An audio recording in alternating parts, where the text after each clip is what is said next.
In this special program, now we bring you an exclusive interview with Amit Yadav, Secretary, Ministry of Social Justice and Empowerment, on 5 years of Nasha Mukt Bharat Abhiyaan. Interviewer is Diksha Saxena, Akashvani correspondent. A national level event for the Nasha Mukt Bharat Abhiyaan. The aim is to foster a drug-free India. To discuss more on this, I am joined by a very special guest today, Mr. Amit Yadav, Secretary, Ministry of Social Justice and Empowerment. Sir, welcome to Akashvani News. Thank you.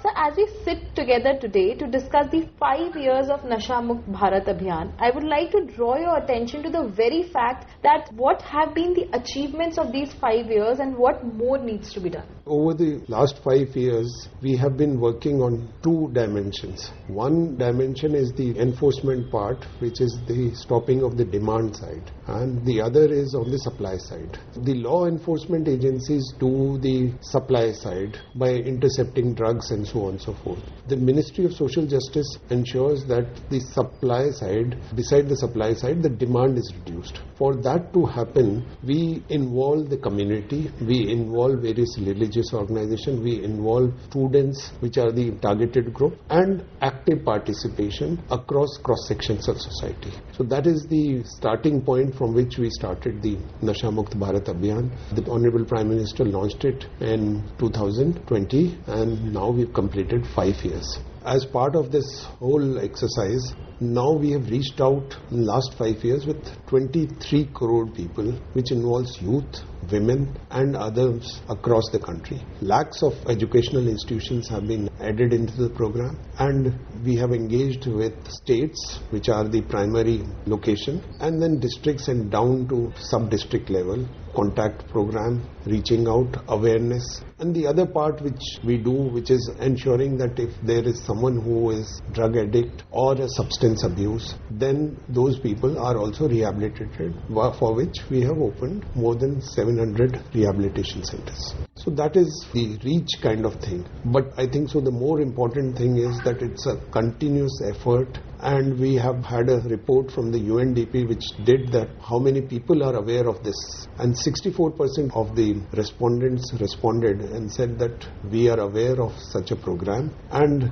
we also organize through the schools the mass pledges which take place, and on the special events, including every August, when the 15th August when the Honorable Prime Minister launched. Since then, every year that is one program which we organize. But it's not a one-day event. It runs continuously, and it is reaching out to people, making them aware and getting involved. We've developed curriculum in the schools, for the schools, because the right time is to start at the age where the teachers become aware that there is some change in behavior. So we have modules for the teachers for early detection, we have modules for the students, we have also modules for the parents in this aspect. We also run a helpline where people can reach out for counseling or for getting the right kind of reference for which place to go for further rehabilitation. So it's a large outreach, soft intervention. The hard intervention is, as I said, was done by the law enforcement agencies. This is the soft intervention, and our belief is that you need to educate people, make them aware, make community as the basis, and work continuously. It's a continuous effort. The challenges are large, and I think so we have done reasonably well in this task which has been assigned to us in the ministry, and working with state governments, with other partner ministries, we have been able to reach out to 23 crore people, as I said. You have given a very lucid explanation of what has been done in the past 5 years. But here I would like to draw your attention to the very fact that 15th August 2020 was the day when this Abhiyaan was launched. Why was the need felt to do so 5 years back? What had happened was, for the first time, a nationwide survey was done. This we had done with the National Drug De-Addiction Treatment Center of AIIMS. And that survey gave us the reference point of the extent of substance abuse across the country. Based on that, an action plan had to be devised, and we worked, the ministry worked, and to launch this, that this is the kind of intervention which is required. Substance abuse, as I would say, it includes alcohol also, includes opioids also, includes synthetic drugs also. And we got an extent of how many people are, based on this sample survey which was done, how many people of the percentage of the country across states, what is the extent of it. And that is the reason, based on those survey, that strategy was decided. And with the right approvals, this whole Abhiyaan was launched by Honorable Prime Minister. Also, I would like to understand from you, this problem of drugs is not just limited to the borders of India. It's across the globe. The roots are beyond our borders. So what kind of mechanism has the government taken or adopted strategy to deal with it across the borders with other countries as well? The drug enforcement is one part of the whole thing. And drug enforcement, as you know, the Golden Triangle, the neighboring countries, Myanmar and so on and so forth, the drugs move. And India used to be and continues to be a transit for movement of drugs. But at the same time, there being the kind of operation it is and the lucrative business it is, the drug cartels also use India as a supply also. So one is the transit, the other is the supply. And obviously border areas are one vulnerable areas where, because the movement takes place through the border areas. But it's also sea routes which are used. So it is not only with border areas, across the country the supply happens. The Drug Enforcement Agency and the premier agency is the Narcotics Control Bureau. Working with the state government, states also have anti-drug setups and so on and so forth. It's a country-wide coordination.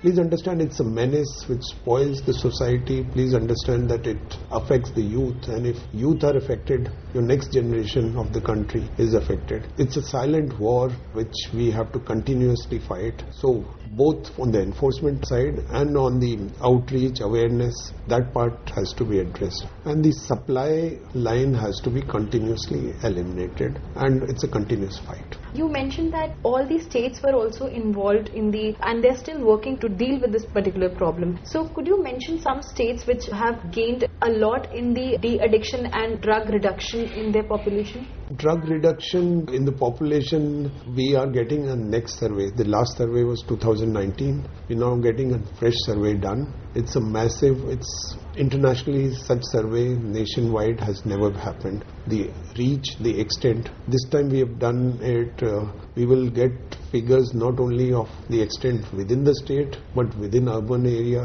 rural area, what kind of substance abuse, within what are the vulnerable districts. So it goes down not only to the state level, it goes down to the district level, it goes down to urban and rural area. And at the same time, this will give us what has been the changes which have happened since 2019, the extent of the substance and the drug abuse which has happened. So this would be starting point. But if you ask me which states have done, I think so all states, it's a common national issue, and I'm sure no state will say ki we will not do the fight. So whether it is a small state like Sikkim or whether it is a large state like Madhya Pradesh and the neighboring states, all have combined their fight. And as I said, the enforcement part is one part, and they have the enforcement setup. But state participation in the school program, the state participation in ensuring that the hostels are drug-free, the campuses are drug-free, is something which continuously we work with the states. I would not like to name a state, but it's all the states are actively participating. That's what I would say.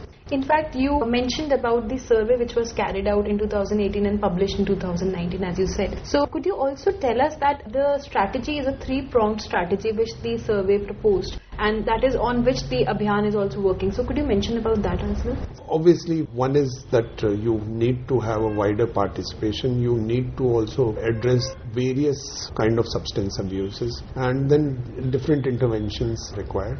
The youth and the community participation. And we have with religious, spiritual organizations, we've tied up with 9 of the organization MOU, and we are adding more as and when they volunteer to take up. They have mass following, so whether it is the Brahma Kumaris or whether it is the Nirankari Sangh or whether it is the Gayatri Parivar and so on, so the Art of Living, all have followers. they pass on the message to their volunteers, to their followers, and through them they also then take actively pledge to reach out to more people. So that's how it has to be a mass movement, it has to be a mass contact. And government alone, I can issue 10,000 advertisements, but unless the community participates, unless there is a directive from the followers, the leaders of these organizations, which the followers then take up, that has a major impact. So that is the other part of this, that it has to be a mass movement, it has to be community-based level, and you have to address at various levels, and that is the whole spirit and the idea behind this whole NMB. You very rightly mentioned that the community plays a very important role when it comes to crucial issues like de-addiction. And here I would like to draw your attention to the fact that when a person is de-addicted, what are the plans and proposals to inculcate that person back to the mainstream and the society? You need to understand that it cannot work on exclusion. It cannot work on case you are a drug addict or you are an alcoholic and therefore you are out of the society. Need to bring people back, need to counsel them, need to support them. And it's the will of the person. The family has to support, the neighborhood has to support. And we've seen very good examples where most of the places where our drug de-addiction centers run, these are largely people who are converts. That means they have come out of the addiction and they know that the kind of menace it is and how it spoils one as an individual, one as a family, and then the relationship in the neighborhood and within their society. So those are our best ambassadors, people who have come out. They are the front runners for such de-addiction. They go out, mass contact programs, nukkad nataks, making aware and then ensuring that they pass on that message is also part of the whole thing. I would also want to understand from you that there are certain institutions which are also involved in de-addiction. So could you name a few of them? See, the de-addiction is the drug de-addiction centers which we support. As I said, more than 700 odd drug de-addiction centers is based on any organization applying through the state government recommendation that they are interested in running a de-addiction and they have some experience. Based on that, the applications come and then we support it by the grant in aid for such institutions. So it's across the country and it's not only one organization, there are hundreds of organizations which are supported by us for the grant in aid. Other than that, there are also drug de-addiction centers which we do not support. They may be private or they may be not supported by the ministry. That's how it works. So there are a number of organizations, I would say. And it's voluntary, but at the same time, the ones which we support, obviously they get the grant in it. So for the benefit of our listeners, could you also share some benefits of quitting drugs and coming back to the mainstream? Obviously, the first is the individual, the dignity to the individual, the self-respect that they gain. That's the first benefit. Then the family, because it's a drain on the income, because you need that supply, and if you need that supply, then you have to have money in it. So those are the immediate savings to the family benefits, and then obviously the society benefits and the nation benefits. We don't want a country where we are a country of drug addicts. It's a silent war, as I said. It's not an attack on the country, but this can be an attack on the country where forces can work in the long term to impact the country. So it is something which is a menace, and this has to be fought at all fronts. Thank you so much, Mr. Yadav, for sparing your valuable time and giving us so many insights on this very crucial issue. And thank you so much for joining us. Thank you.